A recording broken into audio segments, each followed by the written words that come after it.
ఇక అసెంబ్లీ ఎన్నికల తర్వాత తొలిసారి తెలంగాణ భవన్కు చేరుకున్న బీఆర్ఎస్ అధినేత కేసీఆర్ కు అపూర్వ స్వాగతం లభించింది. గులాబీ బాస్ రాక సందర్భంగా జై కేసీఆర్ జై తెలంగాణ నినాదాలతో తెలంగాణ భవన్ పరిసరాలు హోరెత్తాయి. కేసీఆర్ ను చూసేందుకు వందలాదిగా అభిమానులు కార్యకర్తలు తరలివచ్చారు. కేసీఆర్ రాక కోసం ఉదయం నుంచే తెలంగాణ భవన్ దగ్గర వేచి ఉన్నారు. నందినగర్ నివాసం నుంచి భవన్ కు వచ్చిన కేసీఆర్ కు మంగళ హారతులతో స్వాగతం పలికారు బీఆర్ఎస్ మహిళా నేతలు. తన కోసం వేచి ఉన్న కార్యకర్తలు అభిమానులకు అభివాదం చేశారు కేసీఆర్. అనంతరం ఆయనకు దిష్టి తీసి లోపలికి ఆహ్వానించారు.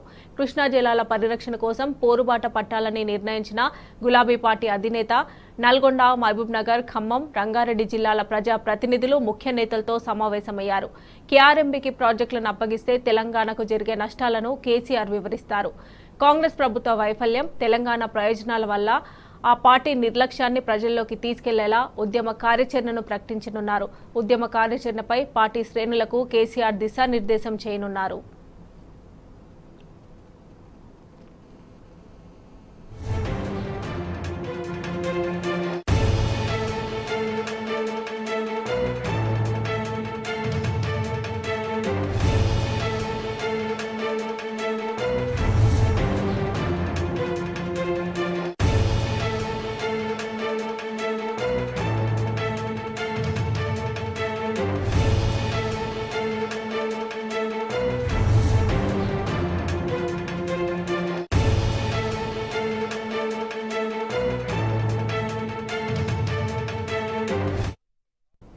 ఇక ఇదే అంశానికి సంబంధించి మరిన్ని డీటెయిల్స్ మా ప్రతినిధి సరిత అందజేస్తారు. సరిత, తెలంగాణ భవన్ లో కొద్దిసేపటి కిందట బీఆర్ఎస్ అధినేత కేసీఆర్ అధ్యక్షతన 5 జిల్లాలకు సంబంధించి ఉమ్మడి 5 జిల్లాలకు సంబంధించి మహబూబ్ నగర్, ఖమ్మం, నల్గొండ, హైదరాబాద్, రంగారెడ్డి 5 ఉమ్మడి జిల్లాలకు సంబంధించినటువంటి ముఖ్య నేతలతో సమావేశం కొద్దిసేపటి కిందట తెలంగాణ భవన్ లో కేసీఆర్ అధ్యక్షతన ప్రారంభమవ్వడం జరిగింది. ముఖ్యంగా కృష్ణా నదిపై ప్రాజెక్టులను రాష్ట్ర ప్రభుత్వం కేఆర్ఎంబీకి అప్పగించడం పట్ల రాష్ట్ర రైతాంగానికి ఎట్లాంటి నష్టం జరుగుతుంది, దానివల్ల వచ్చేటువంటి ఇబ్బందులు ఏంటి అనేటువంటి దానిపైన చర్చిస్తున్నట్లుగా తెలుస్తుంది. ముఖ్యంగా కృష్ణా ప్రాజెక్టులను, నదీ జలాలపై రాష్ట్ర హక్కులను కాపాడుకునేందుకు ఏ విధమైనటువంటి కార్యాచరణను రూపొందించాలి, రాష్ట్ర ప్రభుత్వం తీసుకున్నటువంటి రైతాంగ వ్యతిరేక వైఖరిపైన ఏ విధమైనటువంటి కార్యాచరణను రూపొందించాలి అనేటువంటి దానిపైన ఈ సమావేశంలో చర్చిస్తున్నట్లుగా తెలుస్తుంది. కృష్ణా నది పరివాహక ప్రాంతానికి సంబంధించినటువంటి ప్రజాప్రతినిధులందరూ ఈ సమావేశానికి హాజరైనటువంటి నేపథ్యంలో ఎట్లాంటి కార్యాచరణతో ముందుకెళ్లాలి అనేటువంటి దానిపైన ఈ సమావేశంలో ముఖ్యంగా చర్చిస్తున్నట్లుగా తెలుస్తుంది. ఒక ఉద్యమ కార్యాచరణను పార్టీ రూపొందించేటువంటి అవకాశం అయితే కనిపిస్తుంది.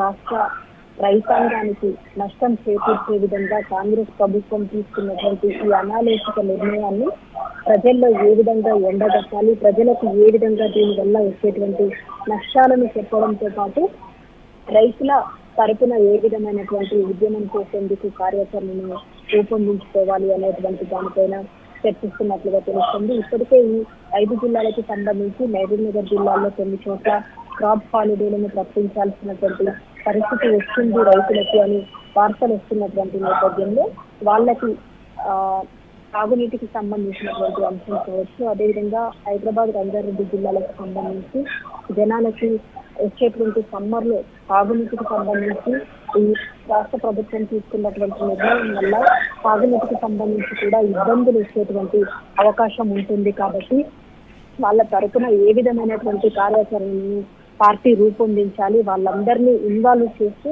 ఎట్లా ముందుకు వెళ్ళాలి పార్టీ అనేటువంటి దానిపైన కేసీఆర్ పార్టీ శ్రేణులకు దిశానిర్దేశం చేస్తున్నారు. Mamata. Right Sarita, thanks for updates.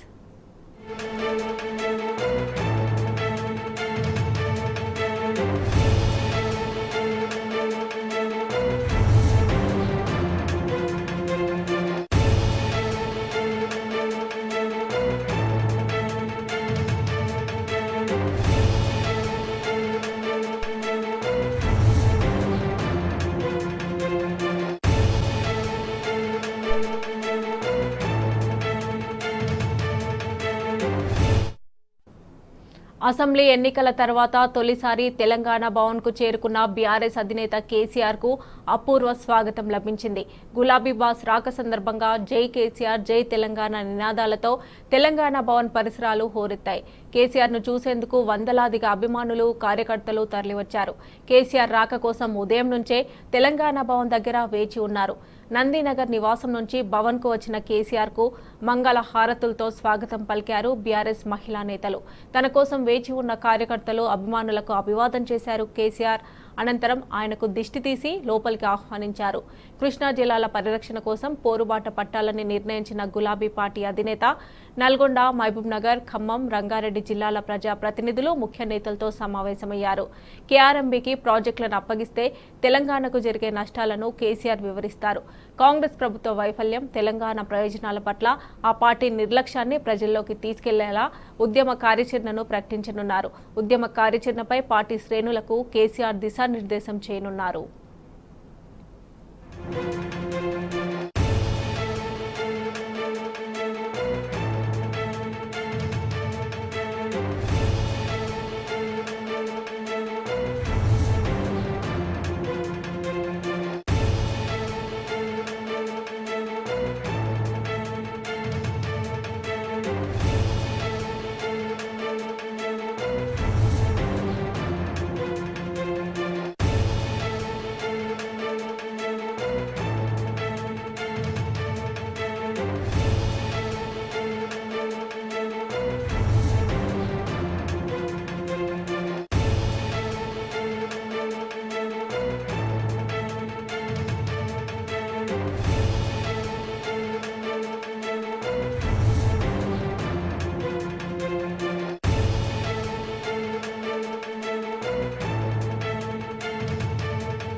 Assembly ఎన్నికల తర్వాత తొలిసారి తెలంగాణ భవన్కు చేరుకున్న బీఆర్ఎస్ అధినేత కేసీఆర్ కు అపూర్వ స్వాగతం లభించింది. గులాబీ బాస్ రాక సందర్భంగా జై కేసీఆర్ జై తెలంగాణ నినాదాలతో తెలంగాణ భవన్ పరిసరాలు హోరెత్తాయి. కేసీఆర్ ను చూసేందుకు వందలాదిగా అభిమానులు, కార్యకర్తలు తరలివచ్చారు. కేసీఆర్ రాక కోసం ఉదయం నుంచే తెలంగాణ భవన్ దగ్గర వేచి ఉన్నారు. నందినగర్ నివాసం నుంచి భవన్ కు వచ్చిన కేసీఆర్ కు మంగళ హారతులతో స్వాగతం పలికారు బీఆర్ఎస్ మహిళా నేతలు. తన కోసం వేచి ఉన్న కార్యకర్తలు, అభిమానులకు అభివాదం చేశారు కేసీఆర్. అనంతరం ఆయనకు దిష్టి తీసి లోపలికి ఆహ్వానించారు. కృష్ణా జిల్లాల పరిరక్షణ కోసం పోరుబాట పట్టాలని నిర్ణయించిన గులాబీ పార్టీ అధినేత నల్లగొండ, మహబూబ్ నగర్, ఖమ్మం, రంగారెడ్డి జిల్లాల ప్రజా ప్రతినిధులు, ముఖ్య నేతలతో సమావేశమయ్యారు. కేఆర్ఎంబీకి ప్రాజెక్టులను అప్పగిస్తే తెలంగాణకు జరిగే నష్టాలను కేసీఆర్ వివరిస్తారు. కాంగ్రెస్ ప్రభుత్వ వైఫల్యం, తెలంగాణ ప్రయోజనాల పట్ల ఆ పార్టీ నిర్లక్ష్యాన్ని ప్రజల్లోకి తీసుకెళ్లేలా ఉద్యమ కార్యాచరణను ప్రకటించనున్నారు.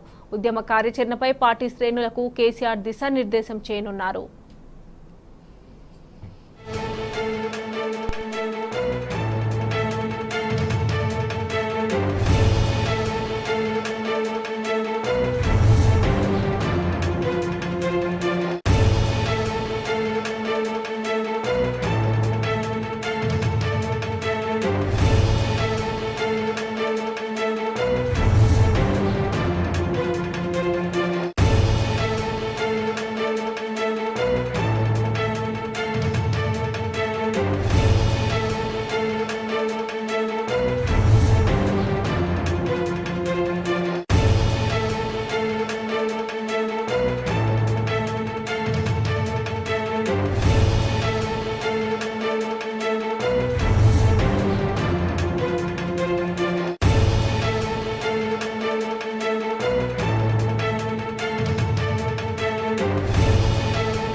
కేఆర్ఎంబీకి ప్రాజెక్టులను అప్పగిస్తే తెలంగాణకు జరిగే నష్టాలను కేసీఆర్ వివరిస్తారు. దీనికి సంబంధించి మరిన్ని డీటెయిల్స్ మా ప్రతినిధి లివిల్ అందజేస్తారు. లివిల్ చెప్పండి.